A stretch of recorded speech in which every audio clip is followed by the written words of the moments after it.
Isang matabang na bayag ang ilabas ni Pasig City Mayor Vico Soto ngayong araw matapos ng ibunyag ang di mo rin malawakang katiwalian na matagal nang umiiral sa lokal ng pamahalaan ng lungsod.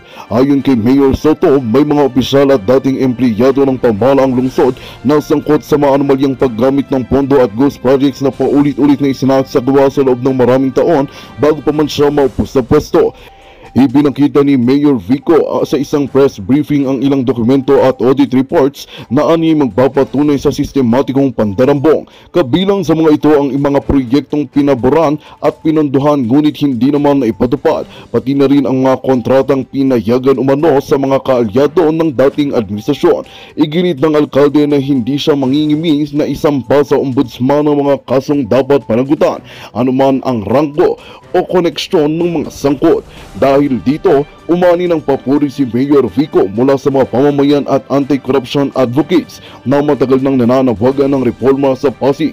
Samantala, hinihintay ng publiko ang maging sagot ng mga nabanggit sa aligasyon. Tiniyak ni Mayor Soto na ang laban sa katiwalian ay hindi matatapos sa pagsisiwalat kundi magpapatuloy sa korte upang makamit ang hustisya para sa mga taga-Pasig.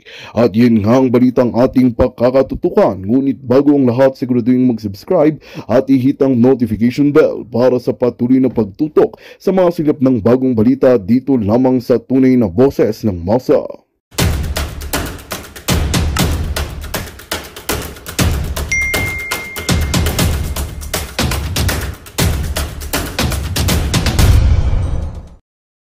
Tayo, lumaban tayo, sinubukan natin tumayo sa prinsipyo. Maraming nagsabi sa amin ni Congressman Roman na imposible ang gagawin ninyo. Kung gusto niyong magkaroon ng tsansa man lang, kailangan gumastos din kayo. May mga nagpakita sa akin, mga batikan, mga dating politiko, mga political operator, alam niyo na po yung ibig ko sabihin. Lumapit po sa amin, sabi nila, gusto namin ng pagbabago. Pero yung iba sa kanila, hindi po talaga pagbabago yung gusto. Pinakitaan kami ng mga estimate na kung gusto niyo manalo, kailangan meron kayong leader per barangay, per purok, per street. Nung kino-compute ko na, yung isa doon, yung mahilig sumama sa presscon, kilala ni Kong Roman yun. Kakampi daw namin, pero ito yung ginagawa nun. Sabi, itong breakdown, conservative na to, sabing ganun. Kailangan may allowance lahat yan. Para, hindi vote buying, pero per street, dapat may mga tao kayo. Tapos nung kino-compute ko na, syempre ako, bata, 29 years old that time, makikinig naman ako. Maninindigan ako, tatayo ako kung saan ako. Pero makikinig muna ako. So pinakinggan ko, tinignan ko yung mga papeles na ginawa po nila, kinumpute ko ngayon. Sabi ko, per barangay, ganito. Per purok, ganito. Per street. Aba, umaabot na sa more than 1 billion pesos yung computation nila. Sabi ko, saan naman ako kukuha ng ganyang pera? Sabihin na natin na gagawin ko. Saan naman ako kukuha ng ganyang kalaking pera? Sabi sa akin, kami nang bahala sa fundraising. Alam na. Sa madaling salita, tinanggihan natin yung ganong klaseng luma o tradisyonal na estilo ng politika.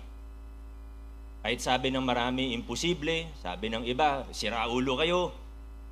Hindi mangyayari yan, hindi kayo mananalo.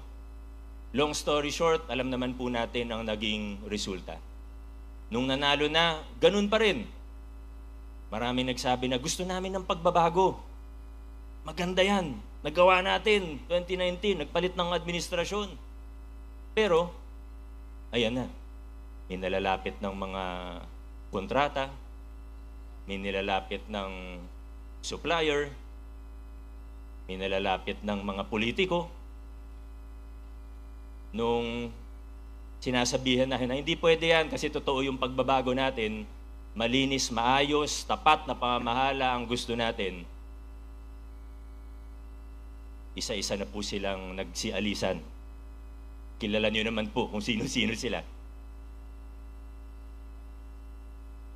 2022, Kahit papano, medyo nasala na ang mga kasama natin. Pero medyo nagdududa pa rin yung iba. Sabi, nanalo ka na ng unang term. Pero para magtuloy-tuloy, para matapos mo yung 3 termino mo, ay kailangan, siyempre, yung mga konsehal, kailangan ituloy yung mga lumang kalakaran. Kundi, wala nang susuporta sa yung politiko pagdating ng 2022. So mga kaibigan, ang puhunan po natin dito sa laban na ito, siguro konting galing, konting talino, pero ang totoong puhunan natin dito, paninindigan, ang ating katapangan, ang ating tigas ng ulo. Yan ang totoong puhunan natin dito.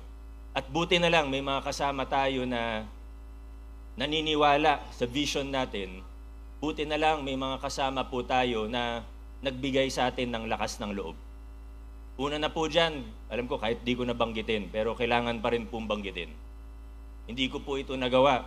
Hindi ako nagsimula sa laban na ito, kundi ako binigyan ng lakas ng loob ng isang Congressman, Roman Romulo.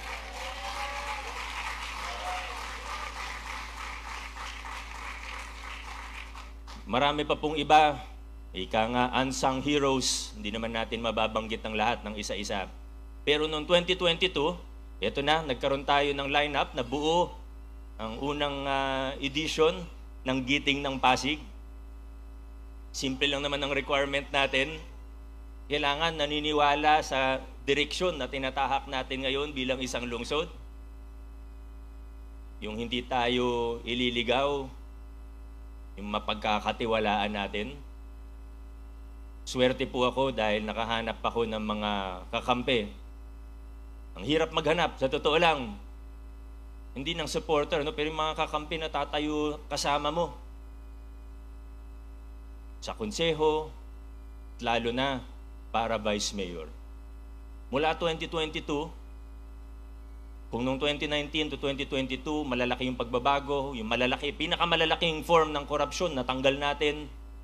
Pero mula 2022, napakita natin na posible rin ito hanggang sa sanggunian panlungsod. Vice Mayor Dodot Jaworski, maraming salamat.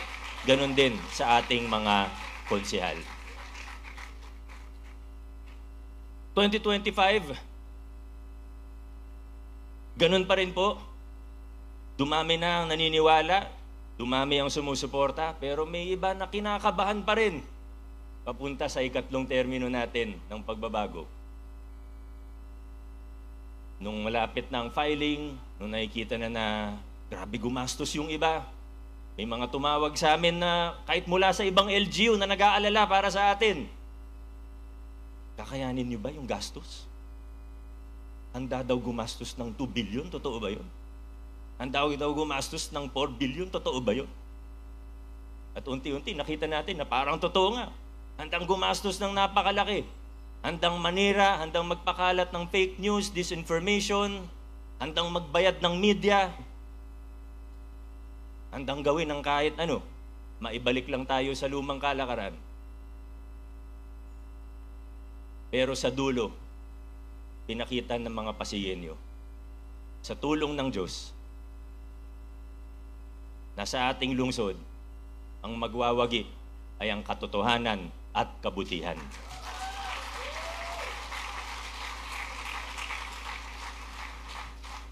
Mga kaibigan, tuloy po ang laban. Marami pa tayong kailangan gawin. Pero sa pagkakataong ito, hayaan niyo pong i-address ko ang iba't ibang grupo ng tao. Hahatiin ko na lang po sa 3 grupo ng mga Pasigenyo. Uunahin ko na po ang mga Pasigenyo. Hindi man sila ganun karami, pero meron pa rin. Hindi natin minamasama. May mga iba na hindi sumuporta sa atin ng Giting ng Pasig, pero yung dahilan nila ay sincero. Totoong naniniwala sila sa ibang kandidato, totoong hindi sila naniniwala sa mga pagbabago natin, wala pong problema dun. Ako po ang unang magsasabi na dapat tumayo ka sa paniniwala mo. Doon po sa unang grupo na ito, sa mga hindi sumuporta, pero totoong dahilan, sincero. Ngayon po, ang ating pamahalaan, alam niyo naman po yung tinataguyod natin na estilo ng pamamahala. Hindi tinitingnan ang kulay ng politika, ni hindi nila kailangan humingi ng pasensya sa akin. Magtulungan tayo, magtrabaho tayo, magkaisa tayo para sa ikabubuti ng ating lungsod. Ngunit meron din pong ikalawang grupo ng mga Pasigueño. Di ko alam kung mas malaki o mas maliit ito dun sa unang grupo. Pero meron pong mga hindi sumuporta sa iba kahit na alam nila ang totoo. Meron tayong mga nakita na alam nila yung kandidato nila kung paano yumaman. Alam nila. Okay lang kung hindi nila alam eh.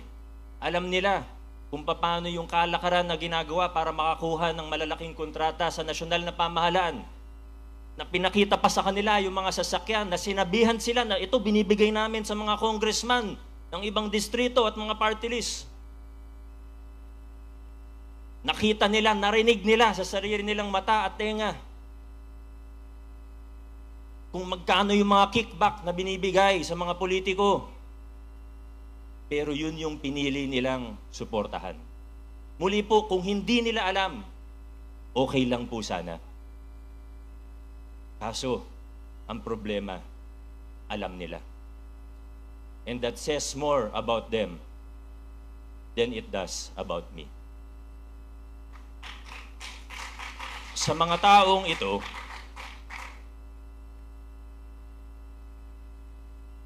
hinihikayat ko po sila na mag-isip-isip na po ng maigi. Baka hindi pa huli para sa kanila.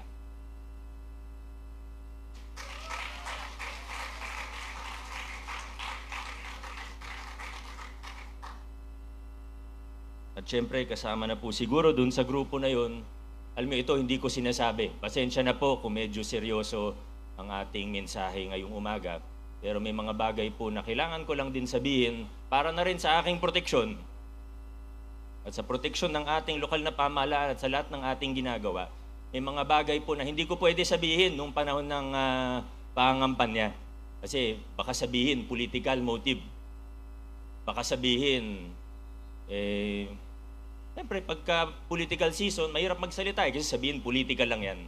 Ngayon, wala nang politika. 2028, hindi ako tatakbo. Ngayon pa lang sinasabi ko na sa inyo.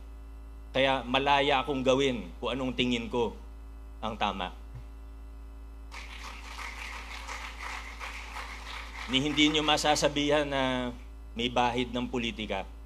At yung hindi ko masabi nung campaign period, na ngayon pwede ko na pong sabihin, sa lahat ng aming katunggali, we extend a hand of peace, we extend a hand of unity. Kung maaari, magtulungan tayo para sa ikagaganda ng ating lungsod. Ngunit,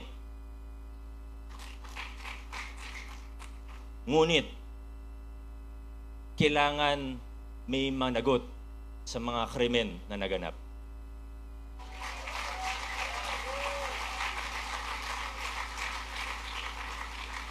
Una na po dyan, nag-viral lang yung building permit na yan pero hindi naman yan yung talagang problema. Yung bilyon-bilyong piso ng buwis na utang ninyo sa nasyonal at lokal na pamahalaan, bayaran ninyo.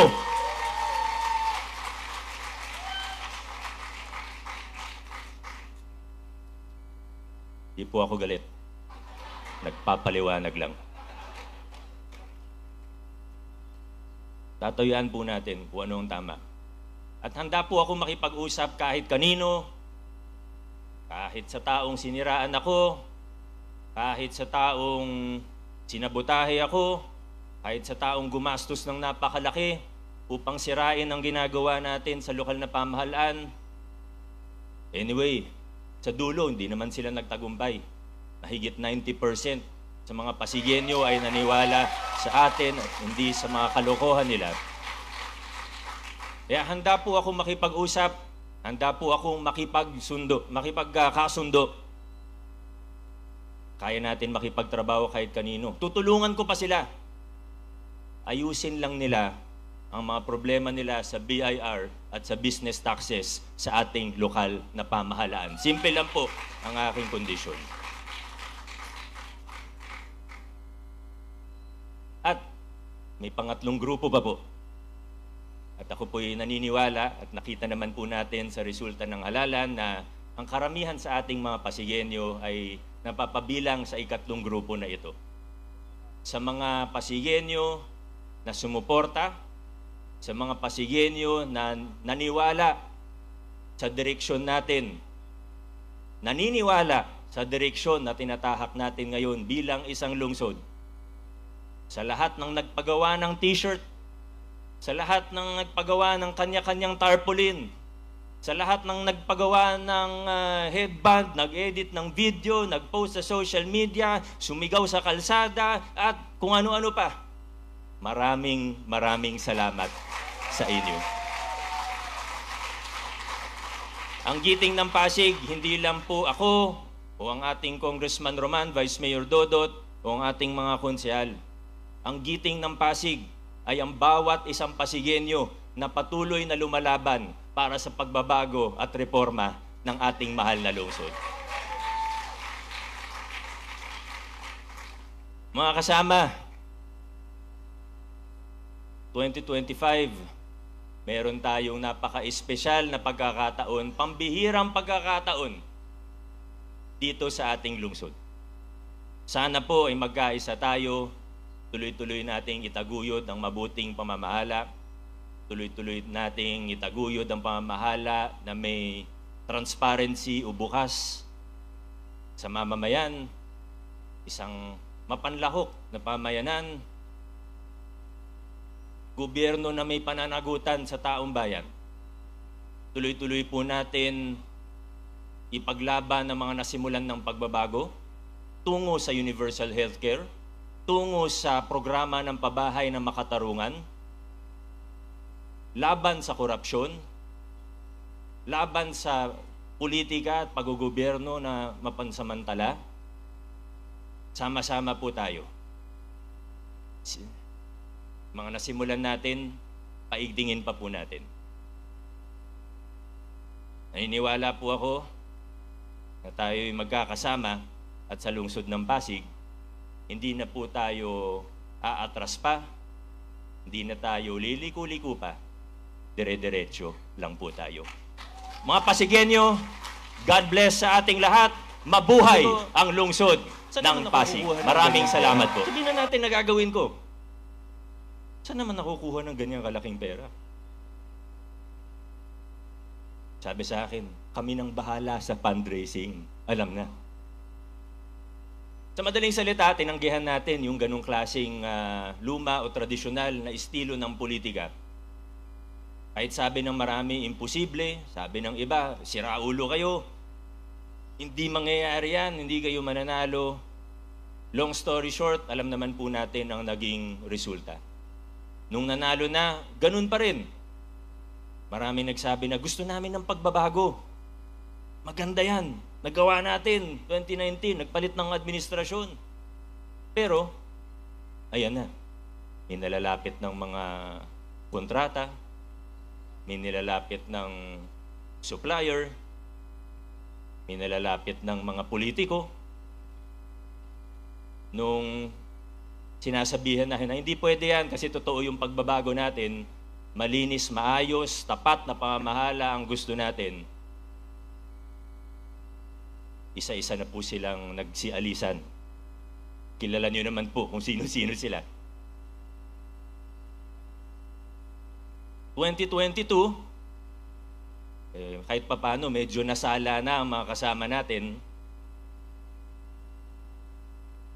Pero medyo nagdududa pa rin yung iba. Sabi, nanalo ka na ng unang term.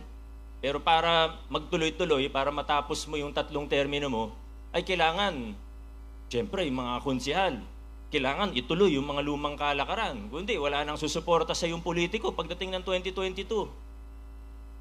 So mga kaibigan, ang puhunan po natin dito sa laban na ito Siguro konting galing, konting talino, pero ang totoong puhunan natin dito, paninindigan, ang ating katapangan, ang ating tigas ng ulo. Yan ang totoong puhunan natin dito. At buti na lang may mga kasama tayo na naniniwala sa vision natin. Buti na lang may mga kasama po tayo na nagbigay sa atin ng lakas ng loob. Una na po dyan, alam ko kahit di ko nabanggitin, pero kailangan pa rin pong banggitin. Hindi ko po ito nagawa. Hindi ako nagsimula sa laban na ito, kundi ako binigyan ng lakas ng loob ng isang Congressman, Roman Romulo.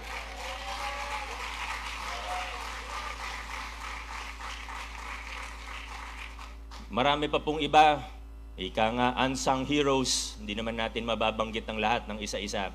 Pero noong 2022, ito na, nagkaroon tayo ng lineup na buo ang unang edition ng Giting ng Pasig. Simple lang naman ang requirement natin. Kailangan naniniwala sa direksyon na tinatahak natin ngayon bilang isang lungsod. Yung hindi tayo ililigaw, yung mapagkakatiwalaan natin. Swerte po ako dahil nakahanap ako ng mga kakampi. Ang hirap maghanap, sa totoo lang. Hindi ng supporter, no? Pero yung mga kakampi na tatayo kasama mo. Sa konseho, lalo na para vice mayor. Mula 2022, kung noong 2019 to 2022, malalaki yung pagbabago, yung pinakamalalaking form ng korupsyon natanggal natin. Pero mula 2022, napakita natin na posible rin ito hanggang sa sanggunian panlungsod. Vice Mayor Dodot Jaworski, maraming salamat. Ganon din sa ating mga konsehal. 2025, ganon pa rin po. Dumami na ang naniniwala, dumami ang sumusuporta, pero may iba na kinakabahan pa rin papunta sa ikatlong termino natin ng pagbabago. Nung malapit na ang filing, nung nakikita na grabe gumastos yung iba, may mga tumawag sa amin na kahit mula sa ibang LGU na nag-aalala para sa atin. Kakayanin niyo ba yung gastos? Handa daw gumastos ng 2 billion, totoo ba yun? Handa daw gumastos ng 4 billion, totoo ba yun? At unti-unti nakita natin na parang totoo nga. Handang gumastos ng napakalaki. Handang manira, handang magpakalat ng fake news, disinformation, handang magbayad ng media, handang gawin ng kahit ano, maibalik lang tayo sa lumang kalakaran.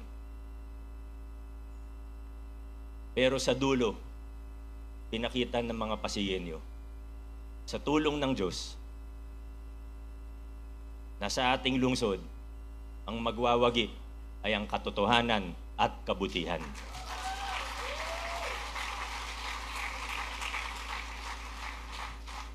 Mga kaibigan, tuloy po ang laban. Marami pa tayong kailangan gawin. Pero sa pagkakataong ito, hayaan niyo pong i-address ko ang iba't ibang grupo ng tao. Hahatiin ko na lang po sa 3 grupo ng mga Pasigenyo. Uunahin ko na po ang mga Pasigenyo. Hindi man sila ganun karami, pero meron pa rin. Hindi natin minamasama. May mga iba na hindi sumuporta sa atin ng Giting ng Pasig, pero yung dahilan nila ay sincero. Totoong naniniwala sila sa ibang kandidato, totoong hindi sila naniniwala sa mga pagbabago natin, wala pong problema doon. Ako po ang unang magsasabi na dapat tumayo ka sa paniniwala mo. Doon po sa unang grupo na ito, sa mga hindi sumuporta, pero totoong dahilan, sincero. Ngayon po, ang ating pamahalaan, alam niyo naman po yung tinataguyod natin na estilo ng pamamahala. Hindi tinitingnan ang kulay ng politika, ni hindi nila kailangan humingi ng pasensya sa akin. Magtulungan tayo, magtrabaho tayo, magkaisa tayo para sa ikabubuti ng ating lungsod. Ngunit meron din pong ikalawang grupo ng mga Pasigenyo. Di ko alam kung mas malaki o mas maliit ito, dun sa unang grupo, pero meron pong mga hindi sumuporta sa iba kahit na alam nila ang totoo. Meron tayong mga nakita na alam nila yung kandidato nila kung paano yumaman. Alam nila. Okay lang kung di nila alam eh. Alam nila kung paano yung kalakaran na ginagawa para makakuha ng malalaking kontrata sa nasyonal na pamahalaan. Na pinakita pa sa kanila yung mga sasakyan na sinabihan sila na ito binibigay namin sa mga congressman ng ibang distrito at mga party list. Nakita nila, narinig nila sa sarili nilang mata at tenga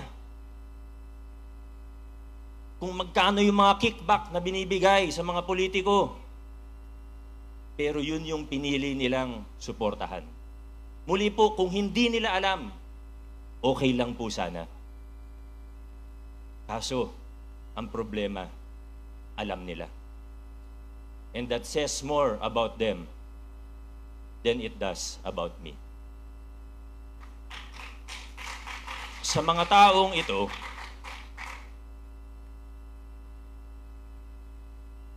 hinihikayat ko po sila na mag-isip-isip na po ng maigi. Baka hindi pa huli para sa kanila.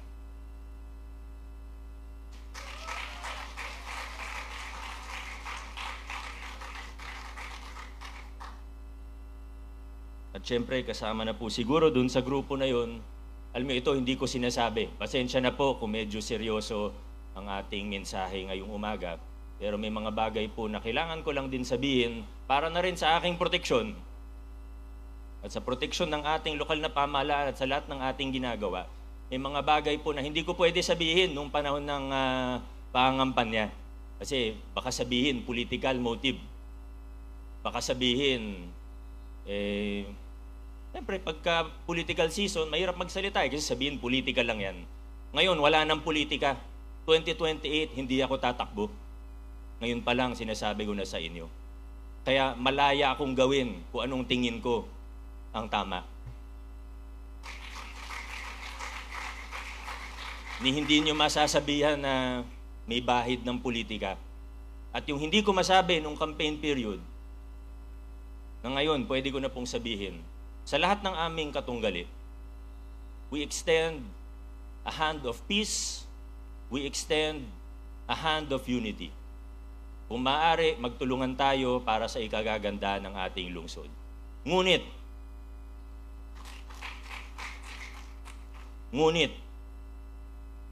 kailangan may managot sa mga krimen na naganap.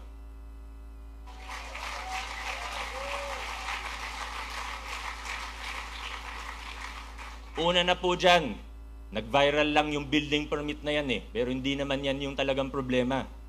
Yung bilyon-bilyong piso ng buwis na utang ninyo sa nasyonal at lokal na pamahalaan, bayaran ninyo.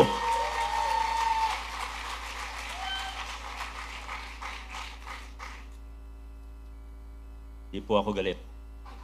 Nagpapaliwanag lang. Tatayuan po natin kung ano ang tama. At handa po ako makipag-usap kahit kanino, kahit sa taong siniraan ako, kahit sa taong sinabotahe ako, kahit sa taong gumastos ng napakalaki upang sirain ang ginagawa natin sa lokal na pamahalaan. Anyway, sa dulo, hindi naman sila nagtagumpay. Mahigit 90% sa mga Pasigenyo ay naniwala sa atin at hindi sa mga kalokohan nila. Kaya handa po ako makipag-usap, handa po akong makipagkasundo. Kaya natin makipagtrabaho kahit kanino. Tutulungan ko pa sila. Ayusin lang nila ang mga problema nila sa BIR at sa business taxes sa ating lokal na pamahalaan. Simple lang po ang aking kondisyon. At may pangatlong grupo pa po. At ako po'y naniniwala at nakita naman po natin sa resulta ng halalan na ang karamihan sa ating mga Pasigenyo ay napapabilang sa ikatlong grupo na ito. Sa mga Pasigenyo na sumuporta, sa mga Pasigueño na naniwala sa direksyon natin, naniniwala sa direksyon na tinatahak natin ngayon bilang isang lungsod. Sa lahat ng nagpagawa ng t-shirt, sa lahat ng nagpagawa ng kanya-kanyang tarpaulin, sa lahat ng nagpagawa ng headband, nag-edit ng video, nag-post sa social media, sumigaw sa kalsada. Magandang balita ang hatid namin sa inyo ngayong araw. Sa pagtatapos ng aming balitaan, nagbigay kami ng mga mahalagang impormasyon.